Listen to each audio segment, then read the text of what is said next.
You know, there's something rather strange that's been happening to you lately. The things that used to light you up don't anymore. That song you played on repeat until your ears bled, now it's just noise. The food you craved tastes like cardboard in your mouth. Even the people you love, the ones whose laughter used to fill your chest with warmth, they feel distant, muted, like you're watching them through glass. And here's what terrifies you most. You're starting to wonder if you've lost the ability to feel anything at all. If something inside you has died and you didn't even notice it dying. But I want to suggest something quite different to you today. What if this numbness isn't death at all? What if it's the most dangerous phase of waking up you'll ever experience? Let me describe it more precisely, because I suspect you know exactly what I'm talking about. You wake up in the morning and there's nothing. No dread. Exactly. No excitement either. Just a kind of gray neutrality that follows you like a shadow. You scroll through your phone looking for something, anything that might spark that old feeling. A video, a message, a piece of news that matters. Nothing lands. You try your old escapes. Maybe you binge a series you used to love. Maybe you buy something you don't need. Maybe you reach for a drink, a substance, a person. And here's the truly terrifying part. Even when you get what you wanted, even when the thing arrives or the experience happens, there's no payload, no rush, no satisfaction. It's like biting into fruit and tasting only texture. The sweetness is gone, and you start to panic, don't you? You start running through possibilities in your mind. Am I depressed? Is this a chemical imbalance? Did I burn myself out? Am I broken? You might even go to a doctor. Get tested. Try medications. Read articles about dopamine and serotonin, about hedonic adaptation and anhedonia, and maybe some of that helps, or maybe it doesn't. Because what if I told you that what you're experiencing isn't a malfunction at all? What if this loss, this death of the old joy, is actually a birth in disguise? To understand what I mean, we need to look at what we've been calling joy all these years. Because I don't think you've lost joy. I think you've lost something else entirely. Think back to the last time you felt genuinely happy. Really happy. What was happening? Chances are you weren't just experiencing something pleasant. You were experiencing relief. Relief from hunger when you ate that perfect meal. Relief from loneliness when someone finally texted you back. Relief from boredom when you found that perfect show. Relief from anxiety when the weekend finally arrived. You see, most of what we call pleasure is actually just the cessation of discomfort. It's like this. Imagine you're hitting yourself with a hammer, over and over, and then you stop. The moment you stop feels amazing, doesn't it? Your whole body floods with relief. But that's not happiness. That's just not being hit anymore. This is what the Buddha was pointing at when he said life is dukkha, unsatisfactoriness. Not that life is suffering exactly, but that it's fundamentally unstable, based on lack. We spend our entire lives in this bizarre cycle.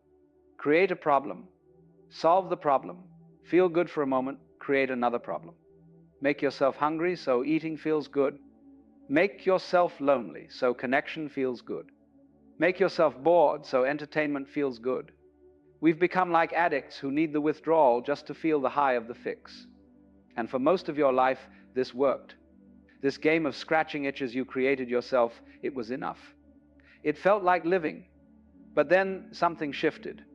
Maybe it happened slowly. Maybe it happened all at once. But at some point, your consciousness saw through the trick. It's like when you learn how a magic trick works. Once you see the wires, the mirrors, the sleight of hand, you can't unsee them. The magic is broken forever. You can't go back to being fooled. And this is what's happened to you. You've become immune to your own manipulation. The itch you create no longer feels real enough to make the scratch satisfying. The hunger you manufacture doesn't make the food taste better. The loneliness you cultivate doesn't make connection feel profound. You've seen through it. And once you've seen through it, the whole game collapses. This is why nothing brings you joy anymore. Not because you're broken, but because you've outgrown a fundamentally childish way of experiencing life. And right now, you're in withdrawal, not from drugs or alcohol, but from something far more addictive. You're in withdrawal from experience itself, from the constant stimulation, the peaks and valleys, the drama of your own creation. You're a thrill addict who's been cut off from the supply. And like any addict in withdrawal, you feel like you're dying. You feel hollow, empty, like a ghost walking through a world that's lost its color. You look at people around you who still seem to be enjoying things, and you feel envious, confused. Why can they still feel and I can't? But they're not more alive than you. They're just still asleep, still willing to believe in the game, still able to get high on their own manufactured crises and resolutions. You can't anymore. I knew a woman once, let's call her Maya, who went through this exact thing. She was a musician. Her whole identity was built around the rush of performing, the high of applause, the intoxication of creating something beautiful. And then one day, she sat down at her piano and nothing. No inspiration, no joy, no connection to the instrument that had been her voice for 20 years. She thought she was finished, thought her gift had been taken away. What she didn't realize was that her gift wasn't music. Her gift was the silence underneath the music, and she was finally becoming quiet enough to hear it. But I'm getting ahead of myself, because before you can hear the silence, you have to survive the absence of noise. And I know this feels like death. I know it feels like something precious has been taken from you. But stay with me here, because this is where it gets interesting. Imagine you've spent your entire life in a dimly lit room, a room lit only by candles. And you've been fascinated by the shadows these candles cast on the walls, the dancing shapes, the flickering movements. You've spent years watching these shadows, finding meaning in them, being entertained by them, occasionally frightened by them. They've been your whole world. And then one day, someone opens a window, and sunlight, real sunlight, floods into the room. What happens to the shadows? They vanish. Not because the light went out, but because the light became too bright. The candles are still burning, but you can't see their shadows anymore. They're overwhelmed by something infinitely more luminous. And here's the thing. For the first few moments after that window opens, you might actually think you've gone blind, because your eyes, so accustomed to the dimness, to the subtle variations of shadow, can't yet process this much light. It's too much, too bright, too intense. So it looks like nothing, like emptiness, like a blank, washed out void. This is where you are right now. The window has opened. The light has come in, and your perception, still calibrated for shadows and candlelight, can't yet see what's here. So it feels like nothing, like absence, like loss. But it's not absence. It's presence so complete, so full, that your current way of seeing can't comprehend it yet. You're not depressed. You're not broken. You're being recalibrated. And the worst thing you can do right now, the absolute worst thing, is try to go back, try to close the window, try to relight the candles, try to manufacture shadows again. I've watched people do this. When the old pleasures stop working, they panic and they try to force it. They seek more extreme experiences, louder music, stronger substances, more dangerous thrills. They jump from relationship to relationship, hobby to hobby, belief system to belief system, desperately trying to feel something, anything. And all this does is delay the inevitable, because you can't go back to sleep once you've woken up. You can pretend. You can exhaust yourself trying. But the innocence is gone. So what do you do instead? Here's what nobody tells you. You stop trying. You stop trying to feel joy. You stop trying to get back what you've lost. You stop trying to fix yourself, because there's nothing to fix. You're like a caterpillar that's dissolved into liquid inside a cocoon, wondering why it can't walk anymore, why it can't eat leaves, why everything that used to define it is gone. You're not a caterpillar anymore, but you're not yet a butterfly. You're just soup, formless, undefined, in between. And this is unbearable for the mind, isn't it? Because the mind wants to know what it is, wants to have an identity, wants to be something. But you're not something right now. You're nothing becoming everything. You have to give up, you see. Not give up on life, give up on trying. You have to stop trying to feel joy the way you stopped trying to catch smoke. Stop trying to get back to how things were. You understand? There is no back. There's only this formless moment, this soup you've become. And the more you thrash around trying to be something recognizable, the longer you stay liquid. And if you can just be with this, if you can stop fighting it, stop trying to resurrect the corpse of your old way of being, something new emerges. Not the old joy, something quieter, subtler, harder to describe. The old joy was like fireworks, loud, bright, impressive, but brief. This new thing, it's more like the sky itself. It's not an experience. It's the space in which experience happens. It's not a feeling. It's the awareness that feels. Do you see the difference? The old happiness required contrast, required things to be good or bad, pleasurable or painful, exciting or boring. It needed the hammer so it could feel the relief of stopping. But this doesn't need anything. It's already here, already complete. Whether you're eating a gourmet meal or stale bread, it's here. Whether you're in love or alone, it's here. Whether you're succeeding or failing, it's here. I once knew a man who spent his whole life chasing experiences. He traveled to every country, tried every drug, had every kind of relationship. And then one day, he just stopped. He sat in his garden, doing nothing, for hours at a time. His friends thought he'd given up, thought he was depressed.